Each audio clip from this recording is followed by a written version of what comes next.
चलें जी, अपना बेटा लेक्चर हम स्टार्ट करते हैं।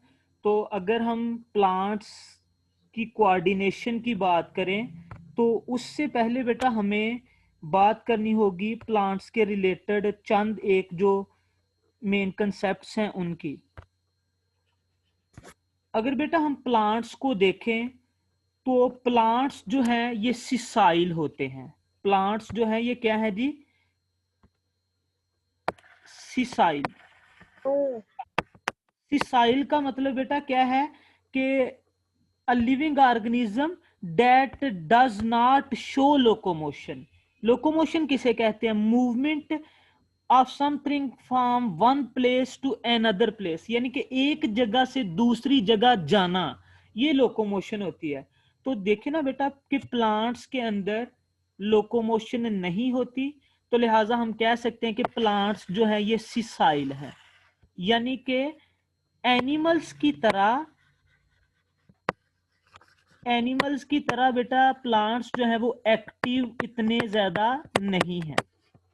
मसलन आप लोग भी कभी लाहौर जा रहे हैं, ठीक है, सर्दियों की छुट्टियां गुजारने, हम फलां जगह पे जा रहे हैं, गर्मियों में जी मरी जाना है, लेकिन प्लांट्स जो है बेटा वो एक ही जगह पर रह रहे हैं, सिसाइल हैं, लोकोमोशन वो शो नहीं करते, एक जगह से दूसरी जगह वो मूव नहीं करते।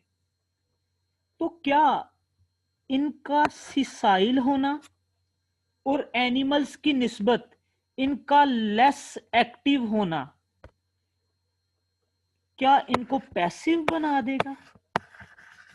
अगर यानी कि कोई आपसे क्वेश्चन पूछ ले भाई कि जो प्लांट्स हैं वो सिसाइल हैं, यानी कि एक जगह से दूसरी जगह मूव नहीं करते, फिर दूसरी बात वो कहे कि एनिमल्स की तरह ये इतने ज्यादा एक्टिव भी नहीं है, तो क्या हम इनको पैसिव कह सकते हैं कि ये बिल्कुल ही सुस्त हैं, किसी भी चेंज का इनके ऊपर कोई इफेक्ट नहीं होगा?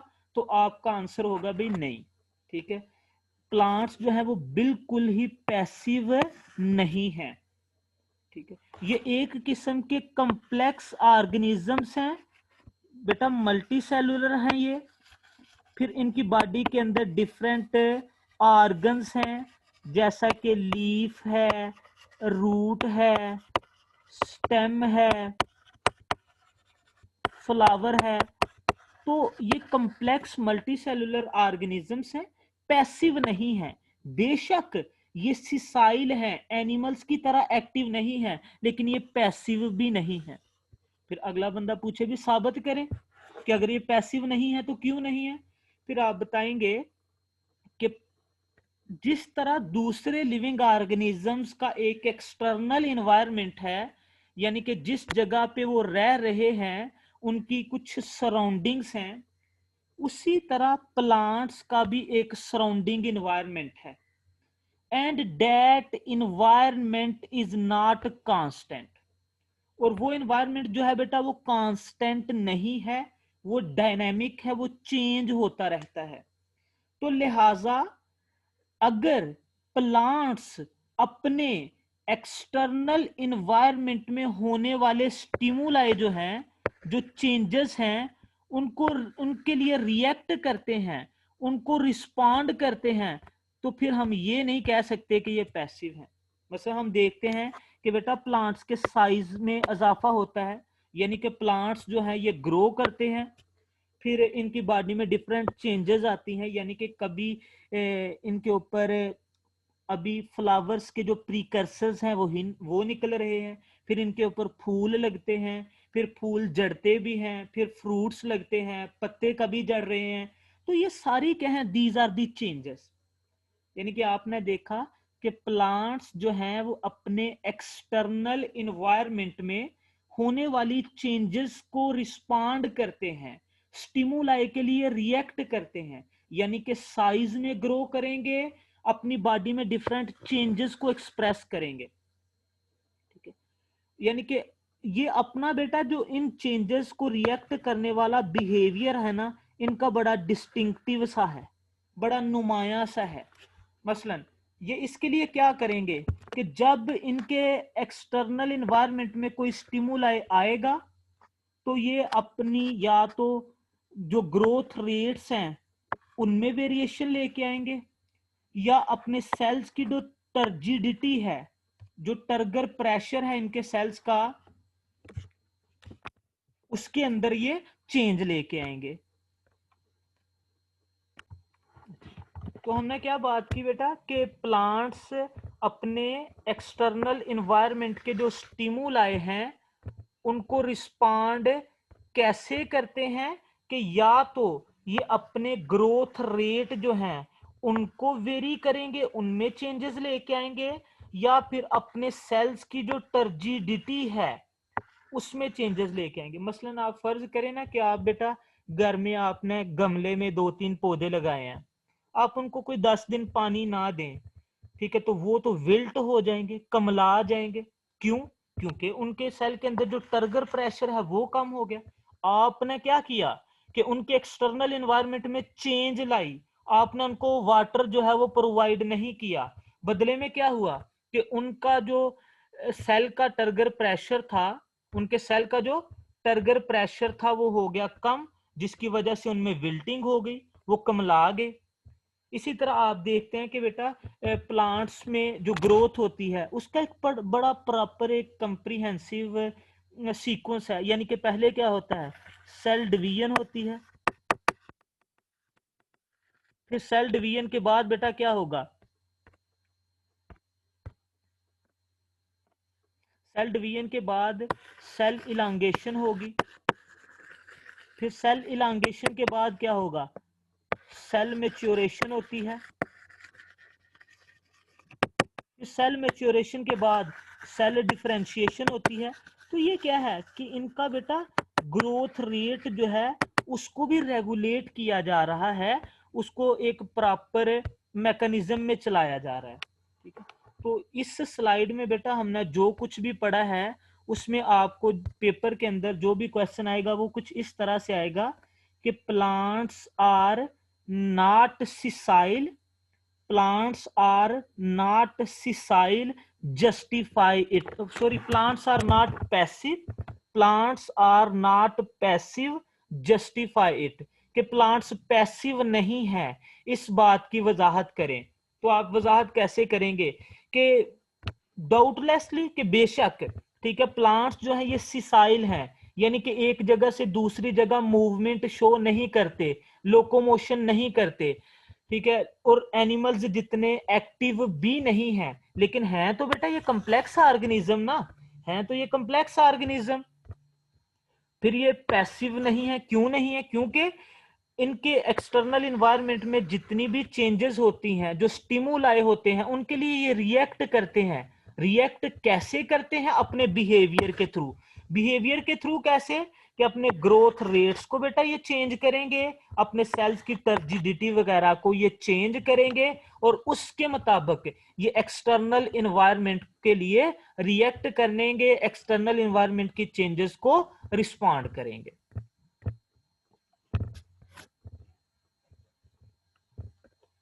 नेक्स्ट बेटा अगर बात की जाए अगले पॉइंट की, तो एक पॉइंट हमने क्लियर कर लिया जी कि प्लांट्स के अंदर बेटा कोऑर्डिनेशन जो है होती है, यानी कि ये एक्सटर्नल इन्वायरमेंट की चेंजेस को रिस्पॉन्ड करते हैं। ऐसा नहीं है कि प्लांट्स के एक्सटर्नल इन्वायरमेंट में चेंजेस होती रहे और ये रिस्पॉन्ड ना करें। ऑब्वियसली ये रिस्पॉन्ड करेंगे अपने बिहेवियर में चेंजेस लाकर। ये बात क्लियर होगी। अभी हम बेटा बात करेंगे comparison between coordination of plants and animals, कि प्लांट्स और एनिमल्स का जो कोऑर्डिनेशन का मैकेनिज्म है, क्या उसमें कोई डिफरेंस है या नहीं, किसकी ज्यादा एडवांस्ड है, किसकी ज्यादा एफिशिएंट है, और किसकी स्लोअर वन है, इसकी हम बात करेंगे।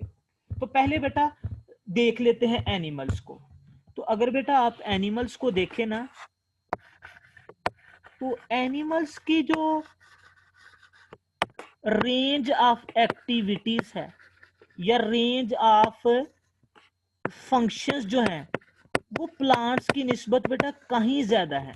मसलन एनिमल्स में, हम भी एनिमल्स में आते हैं, आप लोगों ने बेटा टेस्ट भी तैयार करना होता है। अभी ग्रुप में आप लोग डिस्कशन कर रहे थे, लाले पड़े हुए थे जान के आपको, तो प्लांट्स ने टेस्ट वगैरह तैयार नहीं करने, फिर हमने सोचना भी होता है, फिर उसके बाद मूवमेंट करनी, ठीक है, आना जाना, खाना पीना, उठना सोना बैठना। तो यानी कि हमारी जो रेंज ऑफ एक्टिविटीज है ये प्लांट्स की निस्बत ज्यादा है। फिर दूसरी चीज बेटा क्या है कि animals in range of activities को कंट्रोल करने के लिए एनिमल्स अपनी बॉडी में इस हाई रेंज ऑफ एक्टिविटीज को कंट्रोल करने के लिए अपनी बॉडी में क्या रखे हुए हैं? ये अपनी बॉडी में रखे हुए हैं बेटा दो तरह का सिस्टम, एक नर्वस सिस्टम, एक नर्वस सिस्टम, दूसरा बेटा एंडोक्राइन सिस्टम। फिर आगे बेटा ये नर्वस सिस्टम मुश्तमिल है डिफरेंट न्यूरॉन्स पे, सेंसरी मोटर इंटर न्यूरॉन्स वगैरह पे, और जो एंडोक्राइन सिस्टम है ये आगे मुश्तमिल है डिफरेंट ग्लैंड्स जैसा कि पिट्यूटरी, थायराइड, पैराथायराइड, एड्रीनल वगैरह और इनके हार्मोन्स पे। तो यानी कि इनका नर्वस सिस्टम बेटा क्या करता है, इन्वायरमेंट बेशक बॉडी का इंटरनल है या एक्सटर्नल है उसमें होने वाली चेंजेस को डिटेक्ट करेगा, फिर उनको उनके लिए रिस्पॉन्ड करेगा, और इसी तरह इनके जो एंडोक्राइन ग्लैंड्स के बेटा डिफरेंट हार्मोन्स हैं वो भी इनकी बॉडी की डिफरेंट एक्टिविटीज को कंट्रोल कर रहे हैं। तो यानी कि यहां से जाहिर हो गया बेटा कि एनिमल की जो रेंज ऑफ एक्टिविटीज है वो ज्यादा है, एनिमल्स को ज्यादा काम करने पड़ते हैं प्लांट्स की निस्बत, यानी कि इनका लाइफ स्टाइल जो है बेटा वो प्लांट्स की निस्बत ज्यादा एडवांस्ड है, ज्यादा कॉम्प्लेक्स है। तो अगर इनकी रेंज ऑफ एक्टिविटीज ज्यादा हैं तो उन रेंज ऑफ एक्टिविटीज को कंट्रोल करने के लिए इनकी बॉडी में दो तरह के सिस्टम्स हैं जो एक कोलैबोरेशन में काम कर रहे हैं। कौन से system? Nervous system and endocrine system. Nervous system अपने न्यूरॉन्स के जरिए कंट्रोल कर रहा है और एंडोक्राइन सिस्टम अपने ग्लैंड्स के हार्मोन्स के जरिए कंट्रोल कर रहा है, यानी कि बड़ा एफिशिएंटली बेटा ये सारी कोऑर्डिनेशन हो रही है। जबकि दूसरी तरफ बेटा अगर हम देखें ना तो प्लांट्स की जो रेंज ऑफ एक्टिविटीज हैं वो एनिमल्स जितनी नहीं है, मसलन यानी कि रैपिड मूवमेंट वगैरह नहीं होती इनमें, रैपिड मूवमेंट के लिए कोई मसल्स वगैरह नहीं है इनमें। इसी तरह ठीक है दूसरी जो डिफरेंट और एक्टिविटीज हैं वो भी इनमें नहीं होती। तो यानी कि हम कह सकते हैं कि इनके जो कंट्रोल मैकेनिज्म्स हैं वो एनिमल्स की निस्बत बेटा डिफरेंट है, एनिमल्स की निस्बत इनके कंट्रोल मैकेनिज्म डिफरेंट हैं। कैसे? कि इनकी बॉडी में बेटा जो कोऑर्डिनेशन होती है ना वो सिर्फ और सिर्फ हार्मोन्स के जरिए हो रही है, यानी कि आप ये नहीं कह सकते कि किसी प्लांट के अंदर ब्रेन है, किसी प्लांट के अंदर स्पाइनल कार्ड है, किसी प्लांट के अंदर सेंसरी मोटर या इंटरन्यूरॉन्स हैं। इस नाम की कोई भी चीज बेटा उनकी बॉडी में नहीं है। फिर यानी कि उनकी कोऑर्डिनेशन, उनकी बॉडी की जो डिफरेंट एक्टिविटीज हैं उनको कंट्रोल कौन कर रहा है बेटा? उनके हार्मोन्स, जिन हार्मोन्स को बेटा हम फाइटो हार्मोन्स भी कहते हैं। फाइटो हार्मोन्स, हमने इस चैप्टर में बेटा इनके 5 फाइटो हार्मोन्स को डिटेल में पढ़ना है, ऑक्सिन्स, जिब्रेलिन्स वगैरह को।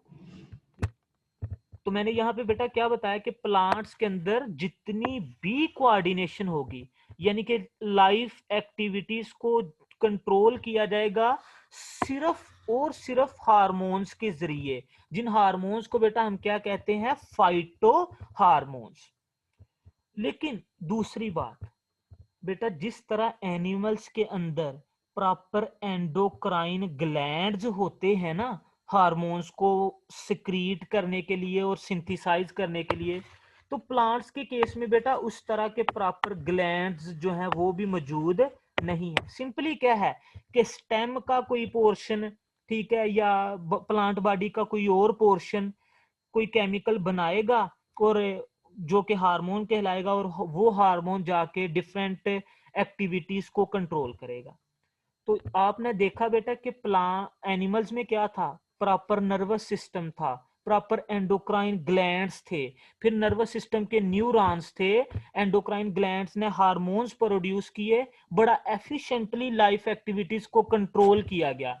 जबकि प्लांट्स की जब बात की तो प्लांट्स में बेटा मैंने क्या बताया, ना नर्वस सिस्टम नाम की कोई चीज है, ना ग्लैंड्स नाम की कोई चीज है। सिंपली क्या हो रहा है कि स्टेम का कोई पोर्शन, ब्रांच का कोई पोर्शन, या प्लांट बॉडी का कोई और बेटा पोर्शन, कोई और कंपोनेंट सिंपली क्या कर रहा है, हार्मोन्स बना रहा है। और यही हार्मोन लाइफ की बेटा तमाम एक्टिविटीज को कंट्रोल करते हैं।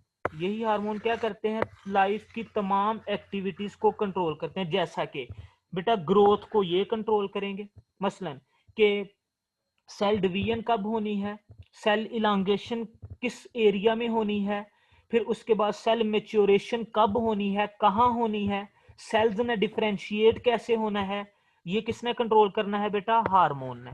इसके अलावा फ्रूट प्रोडक्शन कब होगी, फ्रूट्स जो हैं वो राइपन कब होंगे, यानी कि पकेंगे कब, ये किसने कंट्रोल करना है, हार्मोन्स ने। फिर चंद हार्मोन्स बेटा इनके स्टोमेटा को क्लोज ओपन करवाएंगे। फिर फ्लावरिंग प्लांट के अंदर कब होगी कब नहीं होगी, ये भी किसने कंट्रोल करना है, हार्मोन्स ने। यानी कि इन शॉर्ट सादा अल्फाज में प्लांट्स की जो तमाम एक्टिविटीज हैं उनको बेटा कंट्रोल कौन करेगा, सिर्फ और सिर्फ इनके हार्मोन्स। लेकिन यहाँ पे एक मसला है, वो मसला बेटा क्या है, वो मसला ये है कि इनके हार्मोन्स जो है ना बेटा, उनका जो मैकेनिज्म ऑफ एक्शन है ना, उनका जो मैकेनिज्म ऑफ एक्शन है that is relatively very slow. यानी कि एनिमल्स के कंपैरिजन में बेटा वो बहुत ही आहिस्ता होता है, स्लोली स्लोली होगा। क्यों, देखे ना बेटा कि एनिमल्स में क्या होता है कि बॉडी के अंदर प्रॉपर एक सर्कुलेटरी फ्लूइड मौजूद है। मसलन हमारे पिट्यूटरी ग्लैंड के अंदर बेटा हार्मोन्स प्रोड्यूस हुए, ब्लड ने उनको रिसीव किया और जल्दी से बॉडी के अंदर सर्कुलेट करवाया, जहां पे उनकी जरूरत थी, जहां पे उनका टारगेट सेल मौजूद था, वहां पे जाके उन्होंने अपना काम दिखा दिया। मिनट सेकंड्स में बेटा ये काम हो गया। लेकिन यहां पे क्या हुआ है कि प्लांट्स के अंदर बेटा एनिमल्स की तरह कोई प्रॉपर सर्कुलेटरी फ्लूइड यानी कि ब्लड या लिम्फ वगैरह मौजूद नहीं है, जो कि जल्दी से हार्मोन्स को लेके पूरी बॉडी में सर्कुलेट करवाएगा और इनके टारगेट सेल्स तक छोड़ के आएगा और जो रिस्पॉन्सेस हैं उनको जल्दी से एक्सप्रेस करवा देगा। ऐसा नहीं है, बल्कि क्या होता है बेटा कि हार्मोन्स की सिंथेसिस, रिलीज और टारगेट सेल्स के ऊपर इनकी अराइवल, इनमें डिले होता है। यानी कि पहले हार्मोन्स को सिंथेसाइज किया जाएगा, फिर वक्फा आएगा, फिर उनको रिलीज किया जाएगा, फिर वक्फा आएगा, फिर आहिस्ता आहिस्ता स्लोली स्लोली वो टारगेट एरिया तक पहुंचेंगे। और इस काम में बेटा डेज भी लग सकते हैं, वीक्स या इवन मंथ्स तक भी ये एक्टिविटीज चलती हैं। तो यानी कि हार्मोन्स जो है बेटा, फाइटो हार्मोन्स, प्लांट्स के हार्मोन्स, इनका जो बॉडी में एक्शन है दैट इज नॉट इमीडिएट, वो फौरन से नहीं होता। फौरन से क्यों नहीं होता, due to absence of a proper circulatory fluid like blood और लिम्फ, कि इनकी बॉडी में बेटा ब्लड या लिम्फ की तरह कोई प्रॉपर सर्कुलेटरी फ्लूइड नहीं है। तो लिहाजा इनके जो हार्मोन्स हैं वो इमीडिएटली फौरन से टारगेट एरिया तक नहीं पहुंच सकते। तो लिहाजा जो मैकेनिज्म ऑफ एक्शन है that will not be immediate, it will be a slow mechanism of action. तो यहाँ पे बेटा आपको क्वेश्चन बन सकता है, एक तो ऐसे बन सकता है कि compare the coordination between compare the coordination of plants and animals, के एनिमल्स और प्लांट्स के अंदर जो कोऑर्डिनेशन के मैकेनिज्म्स हैं उनको कंपेयर करें। या बेटा वो इस तरह से क्वेश्चन पूछ सकता है कि animals have more advanced kind of coordination as compared to plants, justify it, कि प्लांट्स के अंदर जो एनिमल्स के अंदर जो कोऑर्डिनेशन होती है वो प्लांट्स की निस्बत बहुत ही एडवांस्ड है, एफिशिएंट है, इस चीज की वजाहत करें। इस तरह से बेटा वो आपको क्वेश्चन पूछ सकता है। या वो पूछ सकता है कि hormones of plants have slow mechanism of action in comparison to animal hormones, justify it, कि प्लांट्स के जो हार्मोन्स हैं उनका मैकेनिज्म ऑफ एक्शन एनिमल्स के हार्मोन्स की निस्बत स्लो है, ठीक है, आहिस्ता होता है, इमीडिएट नहीं होता, इसकी वजाहत करें। तो ये बेटा मैंने कंप्रीहेंसिवली इस स्लाइड में आपको एक्सप्लेन किया है कि प्लांट्स की coordination less efficient, less advanced क्यों है, एनिमल्स की ज्यादा एडवांस्ड, ज्यादा एफिशिएंट क्यों है। फिर ये भी मैंने एक्सप्लेन किया है कि जो प्लांट्स के हार्मोन्स हैं इनका मैकेनिज्म ऑफ एक्शन स्लोएस्ट क्यों है और एनिमल्स का जो है वो इमीडिएट क्यों है, इनकी रीजंस क्या है, इनकी जस्टिफिकेशंस क्या हैं, इनको मैंने एक्सप्लेन कर दिया। अच्छा, नेक्स्ट बेटा एग्जांपल्स देखते हैं कि प्लांट्स जो हैं क्या ये अपने एक्सटर्नल इन्वायरमेंट के जो चेंजेस हैं यानी कि स्टिमुलाई हैं, अगर उनके लिए ये रिस्पांस शो करते हैं तो उन रिस्पांसेस की हमने चंद एक एग्जांपल्स को डिस्कस करना है कि भाई कैसे ये यानी कि रिस्पांसेस शो करेंगे। तो फर्स्ट ऑफ ऑल तो बेटा इसका फर्स्ट जो एग्जांपल है प्लांट रिस्पांसेस की, प्लांट रिस्पांसेस की बेटा जो फर्स्ट एग्जांपल है दैट इज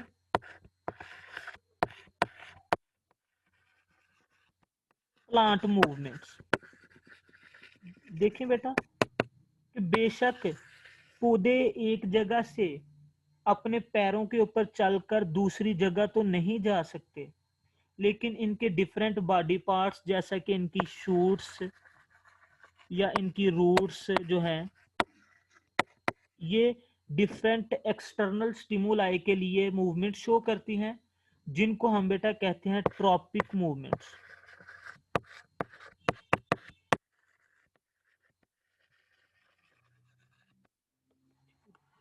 यानी कि इनकी बॉडी के अंदर बेटा जो इनकी शूट्स या रूट्स हैं वो एक्सटर्नल स्टिमुलाई जैसा कि लाइट हो गई, लाइट के अलावा बेटा यहाँ पे हमारे पास जमीन की जो ग्रेविटी है वो हो गई, इसके अलावा टच हो गया, फिर केमिकल्स हो गए। तो इनकी रूट्स या शूट्स बेटा इन एक्सटर्नल स्टिमुलाई की चेंजेस के लिए मूवमेंट्स शो करती हैं। वैसे आप देखते हैं ना बेटा कि प्लांट्स की जो रूट्स हैं वो जमीन की ग्रेविटी की तरफ अट्रैक्ट हो रही हैं, यानी कि पॉजिटिव जियोट्रॉपिकल मूवमेंट शो करती हैं। इसी तरह जो शूट्स होती हैं बेटा वो नेगेटिव जियोट्रॉपिज्म शो करती हैं, यानी कि फोर्स ऑफ ग्रेविटी के उलट वो जाती हैं। उसके बाद अगर हम बात करें लाइट की, तो जो शूट्स हैं प्लांट्स की वो लाइट की तरफ ग्रो करती हैं, जबकि रूट्स जो हैं वो लाइट से परे जमीन की तरफ ग्रो करती हैं। यानी कि हम कह सकते हैं कि बेशक प्लांट्स एनिमल्स की जगह अपने पैरों के ऊपर चलकर एक जगह से दूसरी जगह तो नहीं जा सकते, लेकिन फिर भी इनकी बॉडी के जो डिफरेंट पार्ट्स हैं जैसा कि शूट्स हो गई, रूट्स हो गई, ये एक्सटर्नल स्टिमुलाई यानी कि एक्सटर्नल इन्वायरमेंट की जो चेंजेस हैं उनके लिए मूवमेंट्स शो करती हैं, जिन मूवमेंट्स को कहते हैं बेटा ट्रॉपिक मूवमेंट्स। और इसमें हमने पढ़ा कि अगर लाइट की बेटा कोई चेंज आती है तो उसके लिए रूट्स या शूट्स मूवमेंट शो करती हैं, ग्रेविटी की चेंज के लिए मूवमेंट शो करती हैं, टच की चेंज के लिए, केमिकल्स वगैरह की कंसंट्रेशन की चेंज के लिए ये मूवमेंट शो करती हैं। तो जो एक्सटर्नल स्टिमुलाई वाली बेटा मूवमेंट्स हो रही हैं उनको कहते हैं ट्रॉपिक मूवमेंट्स। इसी तरह बेटा बॉडी के अंदर इंटरनल स्टिमुलाई यानी कि इनर साइड दी बॉडी अगर कोई चेंज हो रही हो जैसा कि वाटर वगैरह की, तो उसके लिए जो मूवमेंट्स शो होती हैं वैक्यूल्स वगैरह की, उनको हम बेटा कहते हैं ऑटोनोमिक मूवमेंट्स।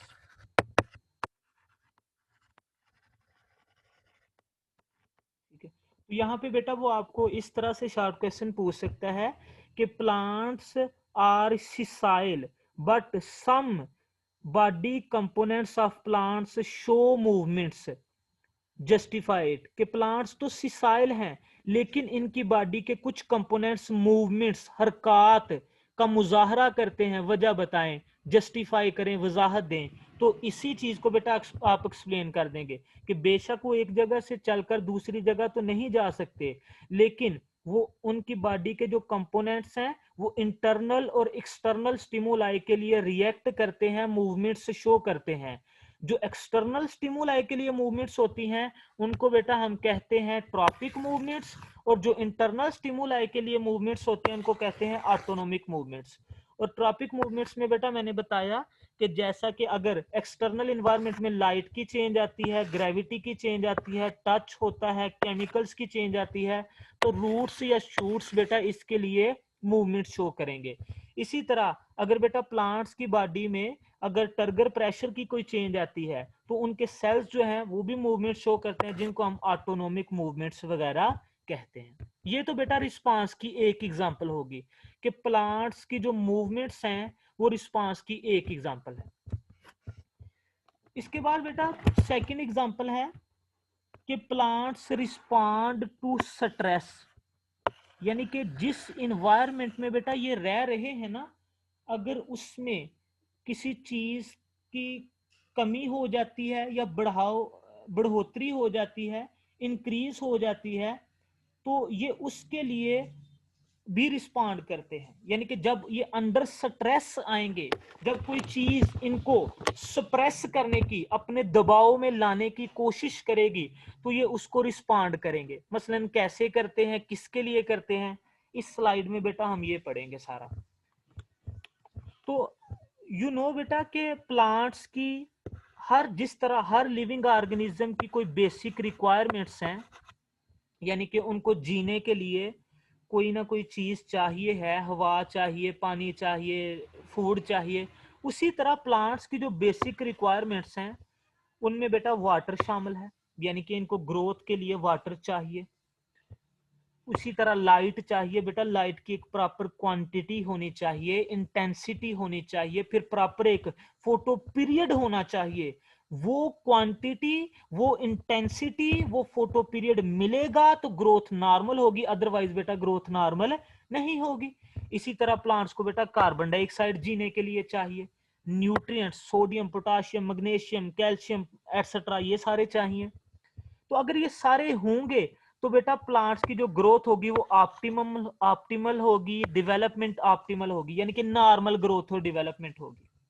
लेकिन अगर इनमें से बेटा कोई भी ऐसा फैक्टर जो कि ग्रोथ के लिए रिक्वायर्ड है वो एब्सेंट हो जाए, वो एब्सेंट हो जाए, यानी कि वो मौजूद ना हो या बहुत ही कम हो, तो उस कंडीशन को हम कहते हैं कि plant is under stress for that factor, कि प्लांट उस फैक्टर के लिए स्ट्रेस में है, दबाव में है। तो फिर क्या होगा, फिर बेटा जो ग्रोथ और डेवलपमेंट पहले नॉर्मल हो रही थी वो अभी नॉर्मल नहीं रह जाएगी, क्योंकि जब बेसिक रिक्वायरमेंट ही नहीं है, मसलन अगर आपको 5 दिन खाना ना दिया जाए तो बेटा आप तो लोटपोट हो जाएंगे। उसी तरह प्लांट्स के केस में क्या है कि जब बेसिक रिक्वायरमेंट ही नहीं मिलेगी, फिर बेटा क्या होगा कि जो ऑप्टिमल ग्रोथ, जो नॉर्मल ग्रोथ और डेवलपमेंट हो रही थी वो अभी रुक जाएगी। जैसा कि यहाँ पे आपकी बुक में वो 2 एग्जांपल देता है कि अगर बेटा प्लांट्स को हम लाइट की एब्सेंस में ग्रो करवाते हैं, यानी कि रोशनी देते ही नहीं, तो वो अब नॉर्मली लॉन्ग हो जाएंगे, यानी कि बेहंगम सी ग्रोथ होगी, साइज तो बड़ा ग्रो कर जाएगा, लेकिन बेटा सेल्स के अंदर जो क्लोरोफिल है वो सिंथेसाइज नहीं होगा, वो क्लोरोफिल जो है वो सिंथेसाइज नहीं होगा, यानी कि फोटोसिंथेसिस नहीं चलेगी। और ऐसी कंडीशन को बेटा कहते हैं एटियोलेशन। और वो प्लांट्स जो लाइट की एब्सेंस में बेहंगम से ग्रो करते हैं, फोटोसिंथेसिस या क्लोरोफिल की एब्सेंस में ग्रो करते हैं, उनको बेटा कहते हैं एटियोलेटेड प्लांट्स। तो देखें हुआ क्या कि एक न्यूट्रिशनल एक फैक्टर जो था बेटा, जो बेसिक रिक्वायरमेंट थी ग्रोथ की या डेवलपमेंट की, आपने उसमें कमी कर दी या उसमें उसकी एब्सेंस करवा दी। हुआ क्या कि ग्रोथ जो है बेटा वो नॉर्मल नहीं हुई, अब नॉर्मल होगी। प्लांट का साइज तो बढ़ा, लंबाई में इजाफा तो हुआ, लेकिन फोटोसिंथेसिस नहीं चली, क्लोरोफिल जो है वो नहीं बने। कंडीशन को क्या कह दिया, एटियोलेशन। ये और प्लांट्स को क्या कह दिया, एटियोलेटेड प्लांट्स। इसके अलावा बेटा प्लांट्स को डिफरेंट न्यूट्रिएंट्स की भी जरूरत है, जैसा कि पोटाशियम की जरूरत है बेटा, फास्फोरस की जरूरत है, मैग्नीशियम की जरूरत है, नाइट्रोजन की जरूरत है, और भी बहुत सारे, मोलिब्डेनम, जिंक एटसेट्रा। तो यहाँ पे उसने एक एग्जांपल दी है कि अगर आप क्या करें जी कि प्लांट्स को मैग्नीशियम प्रोवाइड ना करें, होगा क्या कि मैग्नीशियम बेटा अगर आपको इलम हो तो इनके क्लोरोफिल का जो हेड होता है, क्लोरोफिल का जो हेड जिसे हम बेटा पोरफायरन रिंग कहते हैं, पोरफायरन रिंग कहते हैं, क्लोरोफिल का जो हेड है उसको बेटा पोरफायरन रिंग कहते हैं और इनकी टेल को कहते हैं फाइटोल। तो पोरफायरन रिंग के अंदर बेटा 4 पायरोल रिंग्स होती हैं, 5 मेंबर्ड रिंग्स, इस तरह से 4। इन चारों को जोड़ने के लिए एक सेंट्रल मेटल एटम चाहिए। वो सेंट्रल मेटल एटम होता है बेटा मैग्नीशियम। तो अगर बेटा मैग्नीशियम ही ना हो तो क्या पोरफायरन रिंग बनेगी? ऑब्वियसली नहीं बनेगी। पोरफायरन रिंग नहीं बनेगी तो क्लोरोफिल का वजूद क्या होगा? क्लोरोफिल भी नहीं बनेगा। तो फिर उस केस में बेटा क्या होता है कि अगर प्लांट्स की बॉडी में आप मैग्नीशियम प्रोवाइड ना करें, क्लोरोफिल नहीं बनेगा, तो लीव्स का बेटा जो ग्रीन कलर होना चाहिए था वो अभी ग्रीन नहीं रह जाएगा, वो कलर येलो होना शुरू हो जाएगा। प्लांट्स के अंदर क्लोरोफिल का लॉस हो जाएगा और ऐसी कंडीशन को बेटा कहते हैं क्लोरोसिस। क्या कहते हैं? क्लोरोसिस।